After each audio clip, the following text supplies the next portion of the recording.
السلام علیکم ورحمۃ اللہ وبرکاتہ جی ناظرین، آج ہم حضور نبی پاک صلی اللہ علیہ وآلہ وسلم کے واقعہ معراج کے متعلق بچوں سے سوال و جواب کریں گے۔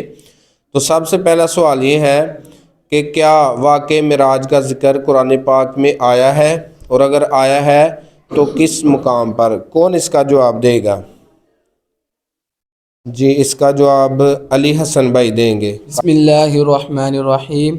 جی ہاں، معراج شریف کا واقعہ قرآن پاک کی سورت بنی اسرائیل کی آیت نمبر 1 میں یوں ہے: بسم اللہ الرحمن الرحیم، سبحان الذی اسری بعبدہ لیلا من المسجد الحرام إلى المسجد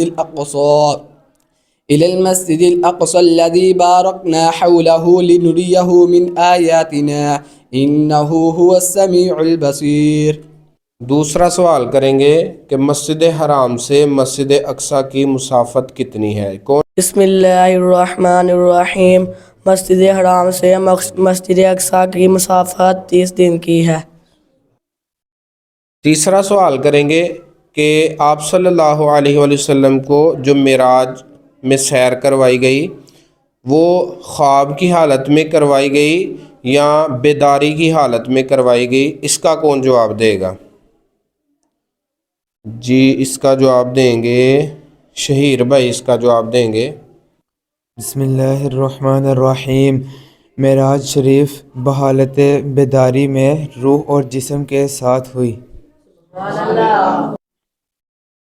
چوتھا سوال کریں گے کہ معراج شریف کی سیر میں آپ صلی اللہ علیہ وآلہ وسلم نے پہلا آسمان، دوسرے آسمان، تیسرے، چوتھے، پانچویں، چھٹے، ساتویں آسمان پہ کن انبیاء کرام سے ملاقات فرمائی؟ کون اس کا جواب دے گا؟ جی مبین بھائی اس کا جواب دیں گے۔ بسم اللہ الرحمن الرحیم، پہلے آسمان پر آپ صلی اللہ علیہ وسلم کی ملاقات حضرت آدم علیہ السلام سے ہوئی، اور دوسرے آسمان پر حضرت یحییٰ اور حضرت عیسیٰ علیہ السلام سے ہوئی، تیسرے آسمان پر حضرت یوسف علیہ السلام سے ہوئی، چوتھے آسمان پر حضرت ادریس علیہ السلام سے ہوئی، پانچویں آسمان پر حضرت ہارون علیہ السلام سے ہوئی، چھٹے آسمان پر حضرت موسیٰ علیہ السلام سے ہوئی، اور ساتویں آسمان پر حضرت ابراہیم علیہ السلام سے ہوئی۔ انبیاء کرام میں سے وہ کون سے ایسے نبی ہیں جنہوں نے حضور علیہ السلام کی امت کے لیے سلام بھیجا اور فرمایا کہ میرا سلام اپنی امت کو دے دیجئے گا؟ وہ کون سے نبی ہیں؟ جی عبداللہ بھائی اس کا جواب دیں گے۔ بسم اللہ الرحمن الرحیم، حضرت ابراہیم علیہ السلام نے۔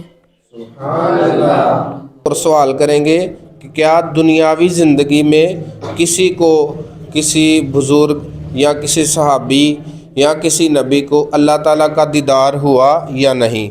جی کون اس کا جواب دے گا؟ جی شہباز بھائی اس کا جواب دیں گے۔ بسم اللہ الرحمن الرحیم، دنیا کی زندگی میں اللہ تبارک و تعالیٰ کا دیدار ہمارے نبی حضرت محمد مصطفیٰ صلی اللہ تعالیٰ علیہ وآلہ وسلم کے لیے خاص ہے۔ حضور نبی پاک صلی اللہ علیہ وآلہ وسلم کی یہ خاص فضیلت ہے کہ آپ صلی اللہ علیہ وآلہ وسلم کو حالت بیداری میں سر کی آنکھوں سے جاگتے ہوئے اللہ تبارک و تعالیٰ کا دیدار فرمایا، اور یہ اللہ تبارک و تعالیٰ کی شان ہے، اس نے اپنے محبوب کو سب سے افضل اور اعلیٰ بنایا ہے، اور یہ حضور علیہ السلام کا خاصہ ہے۔